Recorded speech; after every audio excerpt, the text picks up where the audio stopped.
Trump ने सदारत का हल्फ उठाने के मौके पर बाइबल पर हाथ न रखकर लोगों को हैरान कर दिया। पीर को नौमुंतखब अमरीकी सदर डोनाल्ड ट्रंप ने ओहदा सदारत का हल्फ उठाया, जिसके बाद वो अमेरिका के 47वें सदर बन गए। अमेरिकी सुप्रीम कोर्ट के चीफ जस्टिस जॉन रॉबर्ट्स ने सदर ट्रंप से ओहदे का हल्फ लिया। हैरानकुन तौर पर डोनाल्ड ट्रंप ने सदारत का हल्फ उठाने के मौके पर बाइबल पर हाथ नहीं रखा। खातून अव्वल मिलानिया ट्रंप सदर के साथ खड़ी थीं, जिन्होंने 2 बाइबल्स थाम रखी थी, लेकिन ट्रंप ने हल्फ लेते वक्त अपना सीधा हाथ बुलंद किया और किसी बाइबल पर हाथ नहीं रखा।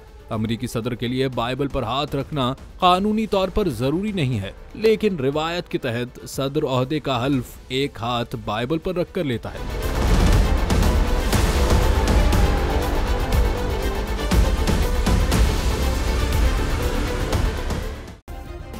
सब्सक्राइब करें और बेल दबाएं ताकि कोई खबर रह न जाए।